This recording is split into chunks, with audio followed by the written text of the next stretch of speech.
I'm Scott Al Miller. It is the 23rd of May, 2023. This is my vlog of daily life living in Leon, Nicaragua. And for all of you who are watching this in real time from Nicaragua, happy Mother's Day. We're going to be back talking about should you bring your car or how you bring your car to Nicaragua right after the bump.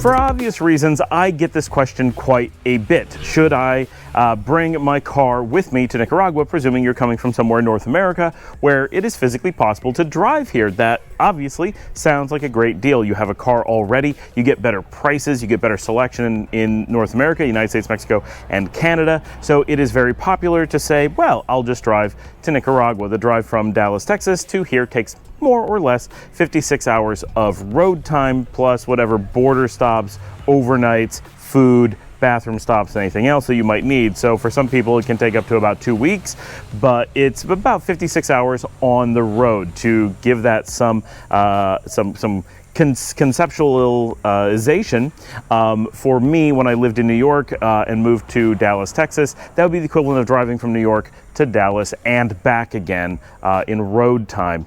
That's a lot. It's exhausting. So if it's something you're thinking about doing, consider just how long it is as a starting point. The second thing is the borders as you come from country to country. Every country has very different requirements, and this can be rather onerous. Now, of course, people do it all the time, so I'm not saying you can't do it. Of course you can, but be aware that the borders are not as simple as just driving over the border. It's not like the US-Canadian border. And even there, you have to have Canadian insurance, and a lot of people aren't aware of that. A lot of people get away and just never get pulled over and go without it. But it is a requirement. In most places, you need special insurance to cross a border. In some cases, you need special licensing, whether on your car or for your person.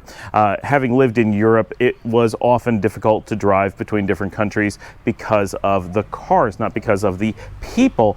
Doing a road trip around the Balkans was especially difficult because every country had different insurance requirements, and there was no way to buy it ahead of time, so you would have to park on the border, walk over, do a bunch of stuff that was all in another language. Very difficult, walk back. It was crazy. It's not that bad here in Latin America, but you do have different requirements for every country and paperwork for bringing your car in and for bringing it out. And if you stay for any amount of time, there may be additional requirements. Some are easier, like Mexico, where there's a pretty tried and true process, but you definitely need to do a bit of work. And in some cases, there's a bit of cost. Now, we have some friends who did this recently, and they came down. And they additionally didn't just come down in a Toyota Corolla, they came down in a Jeep Wrangler and with a trailer. So they kind of went for an extreme exotic car. It's not a Lamborghini or anything, but it might as well be down here. It is a car you cannot get. So that makes it an exotic. It really stands out. It is very much an obvious thing that you brought a car from another country. Every country along the way treats it that way. Because they had a trailer, it is all treated as one unit, so they had additional headaches because of that. So certainly consider anything like that as an additional precaution. But in general, the reason that people give for wanting to bring a car, well, I already own it, maybe it's a little bit cheaper, wouldn't it be handy to drive instead of flying? Then I can go back and forth really easily. I don't like to fly and I could avoid all of that by driving. All those things, on the surface, they make sense. And when I was looking to move to Nicaragua, we had 2 dogs we wanted to bring, and we seriously considered it for that reason. And that may have made sense. And we have additional precautions for people flying with animals. We have friends who just did this and had really horrific situation arise. Their animals did survive, so it is not as tragic as it could have been, but it was very close, extremely dangerous, and I certainly would take much more precautions than people normally do when traveling with animals. And I mean more precautions than people traveling with animals normally do, which are already more precautions than normal people traveling. When we flew down, we flew private jet, and the animals, or dogs that you see running around sometimes, were in the cabin with us and never out of our personal possession. It was always on a leash in our hands. At no point were they alone. At no point were they crated. At no point were they exposed to the elements. At no point were they being handled by a person that they didn't know. At no point were they in a position of being abused by someone we didn't have control of. So that was absolutely critical for us bringing animals into the country. Most people are not doing that, and you take on a great degree of risk. Even we took on a bit of risk, but we needed to get them here. There is some risk you have to take, and that is a reason why some people want to drive. Be aware that you have animal requirements additionally at every border, and some are pretty onerous, such as Honduras, where you must have a veterinarian meet you at the border. That can be arranged, people will do that, but in a country that's already short on veterinarians, it can be a bit challenging. We have plenty of veterinarians here in Nicaragua. Honduras is specifically short. They closed their last veterinary school. All of their veterinarians get trained in Nicaragua, so they don't have a surplus of them. So just something to be aware of. So the thing that actually ends up happening is, yes, it's great. You bring a car down. Now you have a car here. The problem is a couple things. One is the car that you bring is not a Nicaraguan car, and that means that people don't know how to work on it. They're not going to have the parts.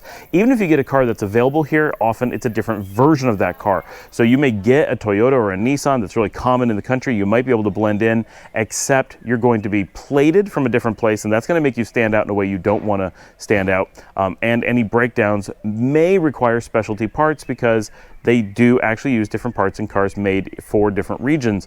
So that could affect you a bit as well. Just things to be aware of. Now, if you are, you hear these stories, these people, I'm driving from Argentina, I'm driving to Alaska, I'm going to come the whole way. Of course, they're going to come through Nicaragua because you have to. Those stories make sense. Those stories, yes, there's a reason. Like, the drive is the reason you're doing the thing, and you know there's going to be a bit of effort, and it's okay because the drive is the reason you're doing it. And it's very clear to all parties, you and the governments involved, that you are transient. You are simply passing through in the middle of a long journey, and the car comes in one border and goes out the other. It makes sense. It is logical. It's pretty rare, honestly, but it is a real thing, and you can do that, and that won't be a problem. It may be a bit of effort, and it will be a bit of effort in almost every country that you go to, but it isn't a problem because that is a thing that is sensible to do. What is not sensible to do, this is important, is when you are talking about relocating to Nicaragua, when you're talking about moving here, or you're talking about being in and out and you want to leave a car here, you are not talking about driving. You're no longer discussing a driving situation. That person who's coming from Argentina and going to Alaska, they're driving through Nicaragua. Their car is just part of their transition phase as they move through the country.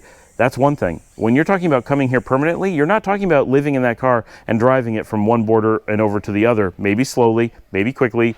But that's not what you're talking about. You're talking about importing a car. You're talking about bringing a car from somewhere else that is not taxed here, that is not licensed here, that may not be made, constructed for here, and bringing it from another country to here as an import. That's allowed, but it is not expected, and it makes no sense. Why would you be importing anything that isn't an exotic? Yeah, Lamborghini, Ferrari, yes, you got to import them because they don't sell them here. Fine, not a problem. You're going to have a bunch of headaches because of that. But in the end of the day, you're going to have a Ferrari. So, okay. But if you're just talking about, well, I already own a Chevy Suburban, I don't want to buy a new car in Nicaragua, that's a bunch of hassle, I'll just drive what I have down. That's importing in a really crazy way. You're talking about importing a used generic American car. All of the headaches of doing something that's, really restricted for the super ultra rich who are just throwing your money away and have staff of people to deal with it for them and are likely Nicaraguan. Now you're a foreigner importing something that makes absolutely no sense to import into a country where they want to sell you a car. You're going to have to deal either with a full import process, which is going to be very expensive and cumbersome, and then you're going to have a car that probably doesn't make a lot of sense here, or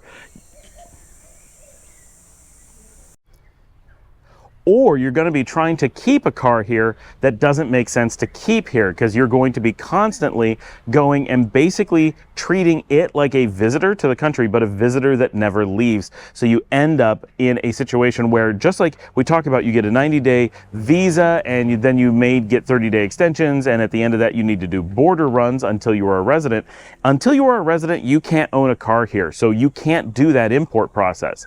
So if you come down in a non-resident status, that car is a tourist just like you. So you need to take it and do border runs and all kinds of things, and it has to coincide with your border runs. But the car is not going to get the same 180 days that you are. When we talk about how long your visa is that you can stay, that does not apply to cars. That car is going to need to be dealt with on a very regular basis. They're going to have to prove that it's in country, prove that it's being maintained, and often deal with a lot of other paperwork and probably in Managua. All those things we say that you can just go to your local capital and deal with all your paperwork there because it's so easy for tourists. Yes, but your car is not a tourist like you. Sorry, I have a dog getting sick in the background, and no matter where I point the camera, she gets behind me to be in this shot. She's just eating grass. She's fine. And so you're going to have a completely different schedule. Of my friends who were here and did this, and yes, they brought an exotic car, which made it really awful, they were then required to go to Managua every month to deal with the stuff for the car. Every month. So it was 30 days, not 180 days. So 6 times. And every time it was a big thing instead of a little thing. Then they were constantly required to go over borders to renew it. That meant driving their vehicle into Costa Rica, not just taking a bus. When we go and do border runs, we have lots of options. We can hop a plane and go somewhere. We can just take a taxi over the border. We can do a quick turnaround. We have all kinds of things we can do. They did not have those options. They had to take their vehicle, and their vehicle included their trailer over the border and pay all of the import fees into Costa Rica, all of the import fees back into Nicaragua, and they were trapped because the only way to get out of that situation was to drive it all the way back to the United States, which was incredibly time-consuming and expensive, and then they wouldn't have a vehicle, and what would they do? It was just, they basically ended up in a trapped scenario because they had brought a car into a situation that didn't make sense, had a trailer, which made it so much worse, they could never unhook the trailer, and then constantly had to do extra border runs because the car couldn't get the extensions, and constantly had to drive to Managua because you can't do local filings for a vehicle.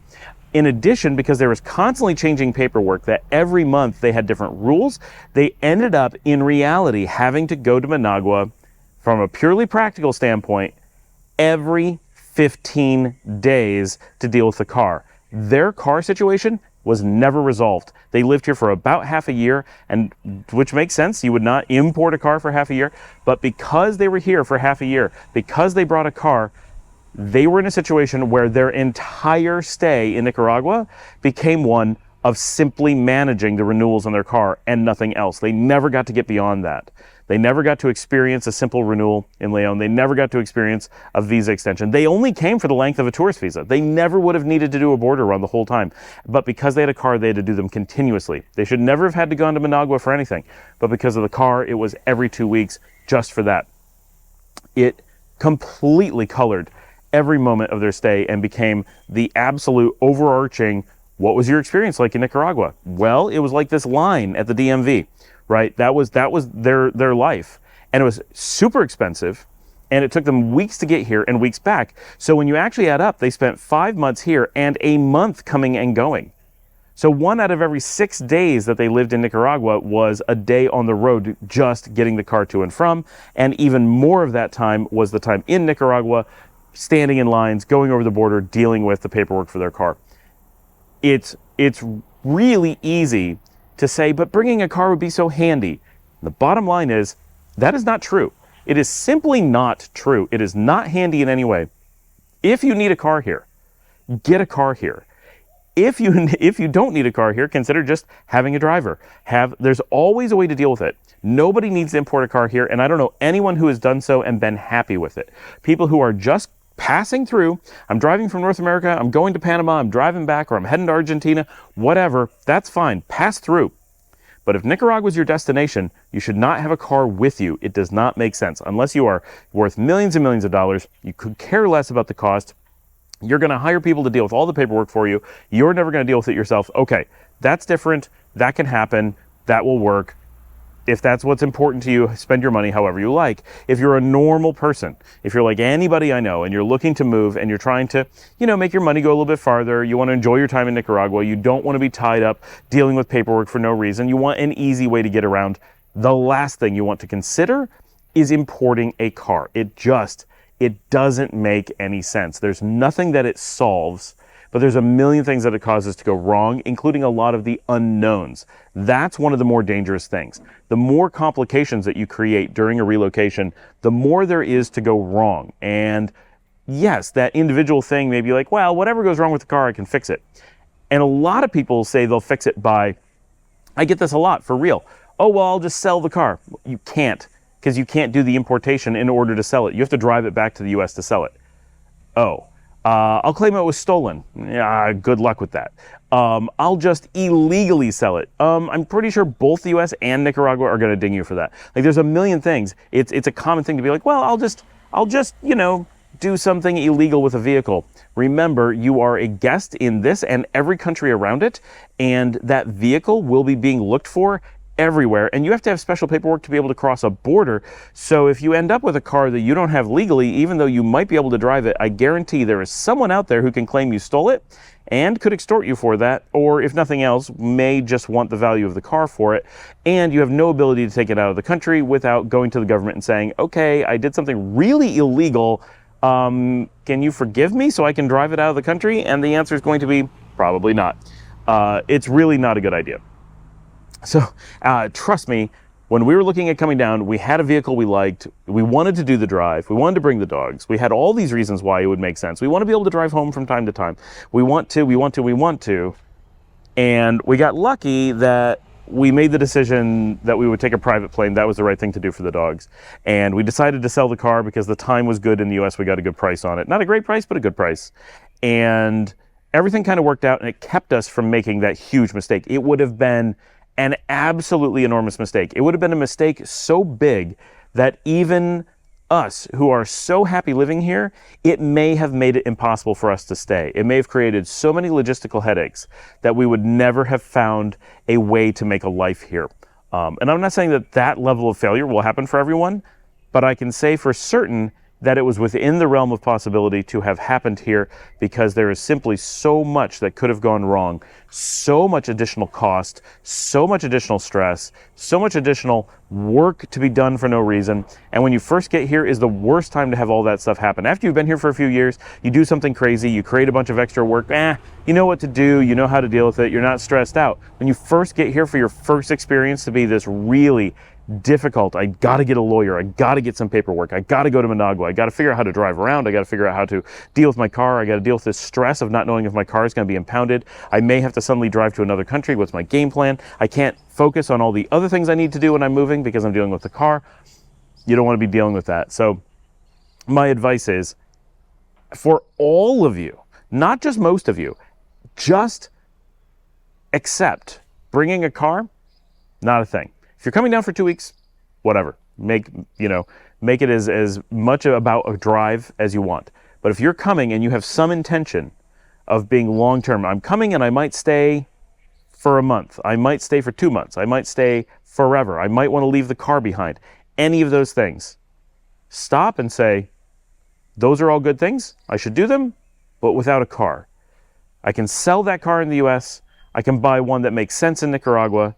Even if it's the same car, you will be so much farther ahead, so much better protected if you do that.